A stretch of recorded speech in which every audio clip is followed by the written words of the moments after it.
देखो बच्चों, आज हम त्रिकोणमिति मतलब ट्रिग्नोमेट्री जो है पाठ, इसके संबंध में हम चर्चा कर रहे हैं। जैसा कि आपने पिछले चैप्टर में, पिछले वीडियो में हमने निर्देशांक ज्यामिति का अध्ययन किया था। इसमें हम त्रिकोणमिति का यानी ट्रिग्नोमेट्री का अध्ययन करेंगे। मूलतः त्रिकोणमिति का संबंध जो है समकोण त्रिभुज के कोण तथा उनकी भुजाओं के अनुपातों से है। समकोण त्रिभुज के कोण तथा भुजाओं के अनुपातों से है। जब हमको ऊंची ऊंची इमारतों की ऊंचाई या किसी बिंदु से दूरी निकालनी होती है, नदी के उस पार कोई पेड़ है, खंबा है, उसकी ऊंचाई निकालनी होती है, पहाड़ों की ऊंचाई निकालनी होती है, किसी समय उड़ते हुए हवाई जहाज की ऊंचाई निकालनी होती है, तो उस स्थिति में हम त्रिकोणमिति का उपयोग करते हैं। तो त्रिकोणमिति का संबंध दूरी और ऊंचाई से है। और त्रिकोणमिति के बारे में पहले मिस्र और बेबीलोन में अधिक जो है प्रचलन था, और त्रिकोणमिति का उपयोग इंजीनियरिंग में अधिक किया जाता है। साथ ही साथ भौतिक विज्ञान में भी इसका उपयोग किया जाता है। तो अब मैं सीधे से अपनी बात पे आता हूँ मुख्य। तो इसमें क्या होता है कि देखो, एक समकोण त्रिभुज होता है।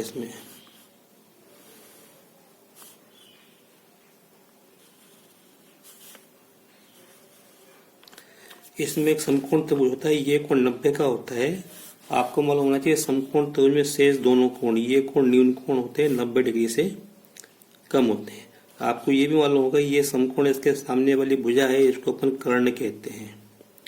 और हमको ये भी मालूम है कि कर्ण इन दोनों भुजाओं से बड़ी होती है हमेशा। तो अगर मैं मान लो थोड़ी देर के लिए ये कोण 30 डिग्री का है, अगर मैं ये कोण 30 डिग्री का है और इसकी लंबाई 2 सेंटीमीटर है, तो इसकी लंबाई 4 सेंटीमीटर होगी। अगर मैं 2 और 4 का अनुपात निकालूं तो 2 और 4 का अनुपात आएगा 1/2। अब मान लो मैं इसकी लंबाई बढ़ा देता हूँ। इसकी लंबाई मैंने 8 कर दी, पहले 4 थी और अब ये यहाँ से लेकर यहाँ तक 8 हो गई। और मैंने इससे इसके ऊपर लंब डाला, ठीक है, यहाँ तक मैंने बढ़ा दिया। अगर ये 8 हो जाएगी तो आप देखेंगे, आप स्केल से नाप के देखेंगे ये 4 हो जाएगी। कोण तो उतना ही है। अब ये त्रिभुज चाहे छोटा हो चाहे बड़ा हो, ये कोण 30 डिग्री का उतना ही रहेगा। तो ये ऊंचाई 4 हो जाएगी और इसकी लंबाई 8 हो जाएगी। इसका फिर से हम अनुपात निकालेंगे 4/8, तो 1/2 मिलेगा। अब मान लो मैंने इसकी कर्ण की लंबाई कम कर दी और मैं इसको यहाँ पे ले आया, ये 4 थी तो मैं यहाँ पे ले आया। तो आप देखेंगे कि इसकी लंबाई 1 हो जाएगी और इसकी लंबाई 2 हो जाएगी। तो फिर इसका अनुपात क्या होगा, हमको 1/2 ही मिलेगा। तो ये जो खड़ी भुजा और तिरछी भुजा का अनुपात स्थिर रहता है।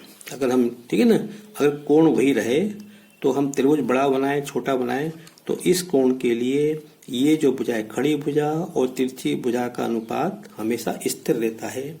बस, तो हम कहते हैं इसको त्रिकोणमिति की भाषा में, ये जो खड़ी भुजा है, इस कोण के लिए सामने वाली भुजा को हम लंब कहेंगे, इसको हम कर्ण कहेंगे, और ये तीसरी भुजा है इसको अपन आधार कहेंगे। और देखो, समझ लो, मान लो ये समकोण त्रिभुज है,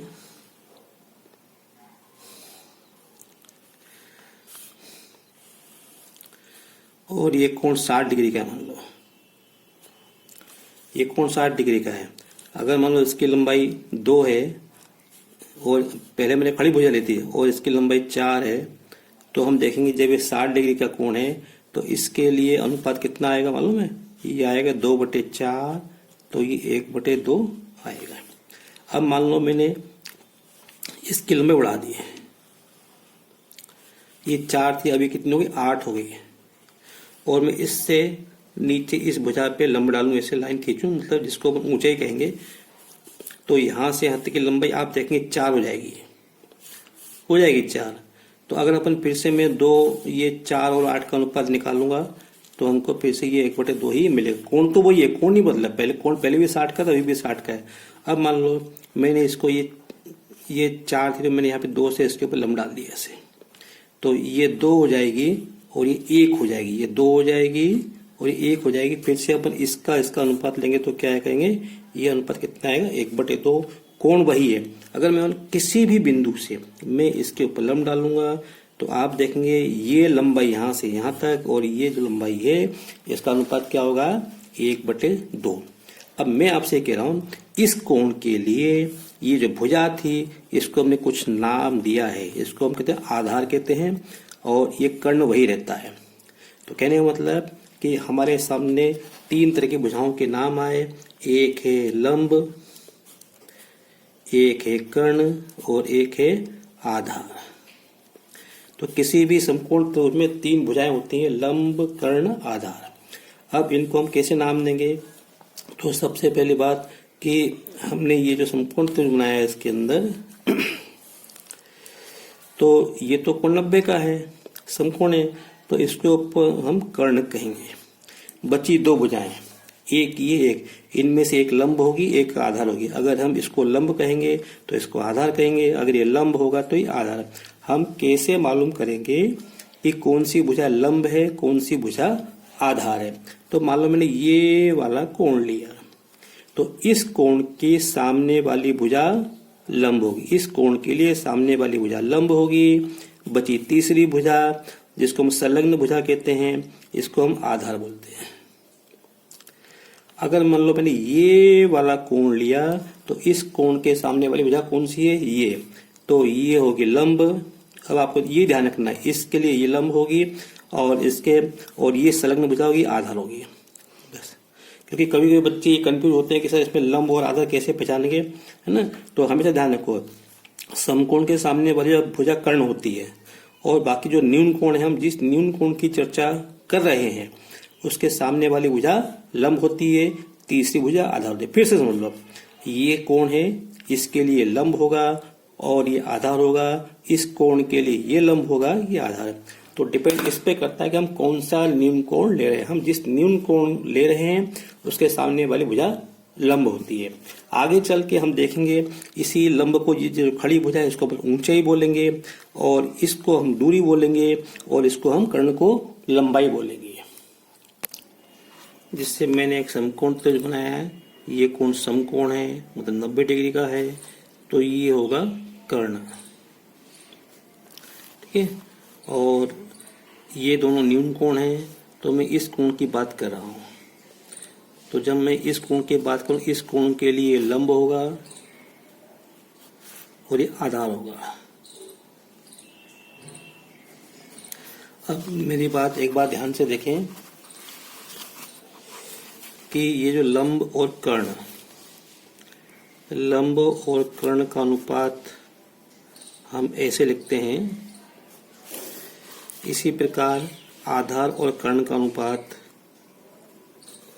आधार बटे कर्ण ऐसे लिखते हैं, और इसी प्रकार लंब और आधार का अनुपात भी होता है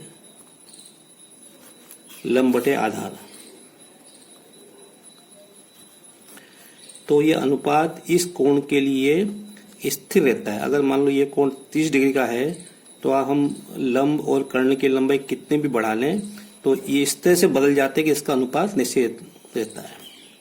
अगर मान लो ये कोण 30 का है तो लंब और कर्ण का अनुपात हमेशा कितना रहेगा, 1/2 रहेगा। अगर ये कोण 60 का है तो आधार और कर्ण का अनुपात कितना रहेगा, हमेशा 1/2 रहेगा। तो अब ये जो लंब और कर्ण था, इसी को जो अनुपात को कहा, हम इसको इस तरह से शो करते हैं।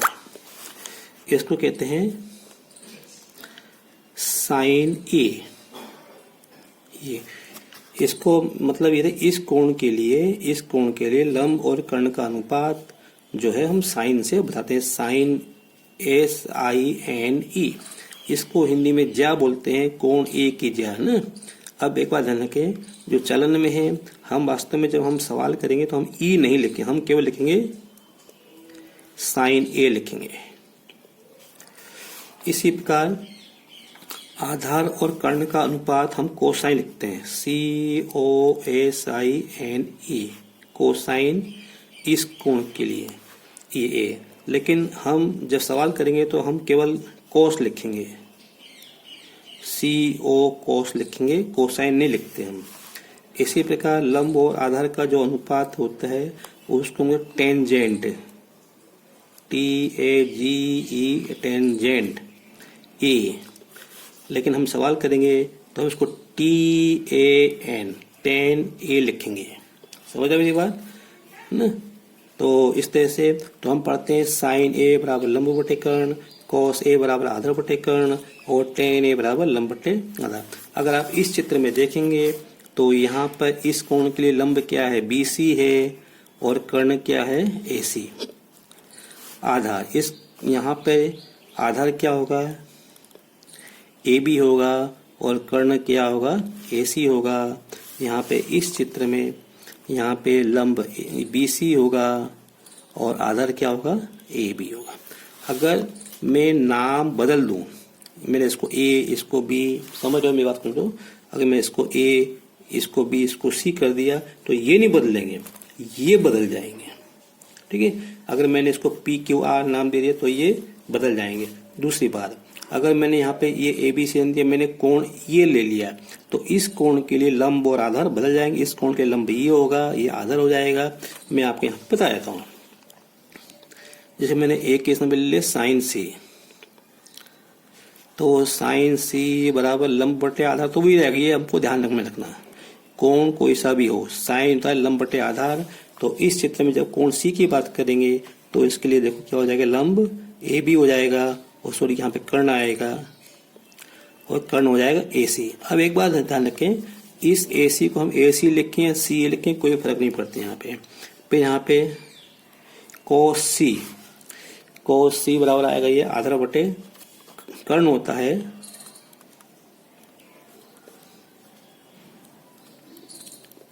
तो ये जाएगा आधार इसका BC होगा इस कोण के लिए ना, और कर्ण होगा AC। कर्ण वही रहता है, कर्ण नहीं बदलेगा। इसी प्रकार हम टेन की बात करें, टेन C बराबर लंब बटे आधार बराबर, तो इस कोण के लिए लंब क्या होगा, AB हो जाएगा और BC। तो बच्चों ऐसा नहीं करना कि कभी अपन AB बटे AC लिख दें, कभी AC बटे AB लिख दें, नहीं। हमें ध्यान रखें, साइन का संबंध लंब और कर्ण से होता है, कोस का संबंध आधार और कर्ण से होता है, और टेन का संबंध लंब और आधार से होता है। अगर कोण बदल जाएगा तो ये आपके ये सब बदल जाएंगे। ठीक है, देखो मैंने 3 समकोण बनाए हैं और उसमें जो नामकरण है वो मैंने चेंज कर दिया। यहाँ पे ABC लिखा है, यहाँ पे CBA लिखा है, यहाँ पे BCAC लिखा है। तो एक बात है, इस कोण के लिए ये कोण और इस कोण के लिए ध्यान रखो। मैं आपसे फिर कहना चाहता हूँ कि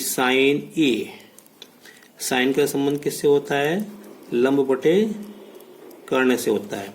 तो यहाँ पे इस चित्र में साइन क्या आएगा, इस कोण के लिए ये लंब होगा, ये कर्ण होगा और ये आधार होगा, तो ये आएगा BC बटे AC।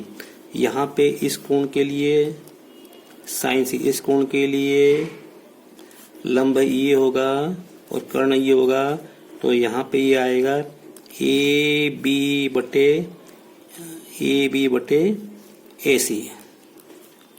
ये थोड़ी मैं यहाँ पे लिखता हूँ इसको लंब बटे कर्ण, पहले हमको ये लिखना था लंब बटे कर्ण AB बटे।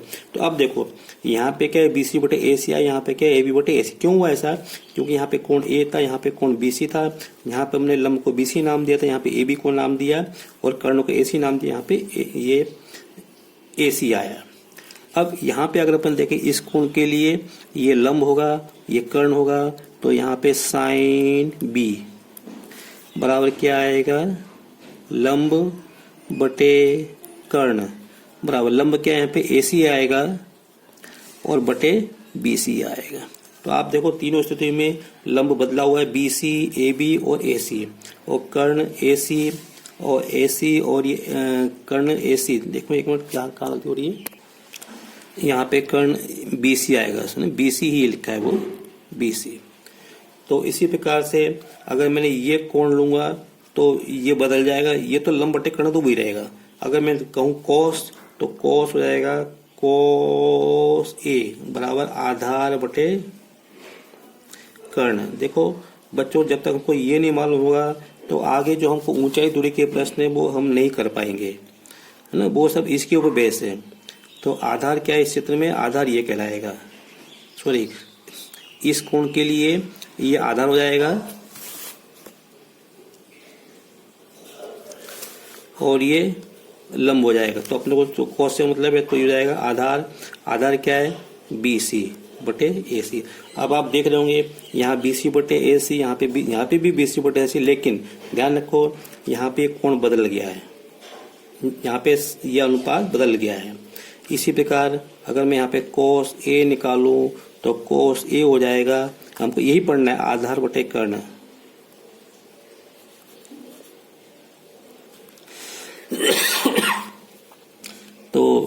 तो इसके अंदर यहाँ पे C आएगा, सॉरी ये C आएगा। तो इसके लिए इस कोण के लिए आधार क्या आएगा? BC आएगा, ठीक है। इस कोण के लिए आधार क्या आएगा? BC आएगा और कर्ण क्या रहेगा? AC रहेगा। यहाँ पे कोस B, तो इस कोण के लिए ये जो आधार है, इस कोण के लिए आधार ये होगा और कर्ण ये होगा। तो आधार बटे कर्ण लिख देता हूं मैं, आधार बटे कर्ण बराबर आधार क्या है? AB और कर्ण क्या है? BC। यहाँ पे देखते हैं कोस A के लिए, देखो एक काम करते हैं, यहाँ पे मैं इसको यहाँ पे कोस C कर देता हूँ यहाँ पे। तो यहाँ पे हो गया कोस C, इसको मैं यहाँ पे इस चित्र के लिए इसका संबंध इससे कोस C, इस कोण के लिए आधार क्या होगा? ये होगा। तो BC बटे और कर्ण क्या होगा? AC होगा, ठीक है। इसी प्रकार हम tan के लिए कर सकते हैं। अब इस वीडियो में इतना ही, क्योंकि वीडियो ज़्यादा लंबा हो रहा है। बाकी की चर्चा मैं अगले वीडियो में करूँगा। अगर आपको मेरा वीडियो पसंद आया हो तो इसे लाइक करें, शेयर करें और सब्सक्राइब करें। Thank you. और साथ ही साथ इसको अपनी कॉपी में ज़रूर नोट कर लें।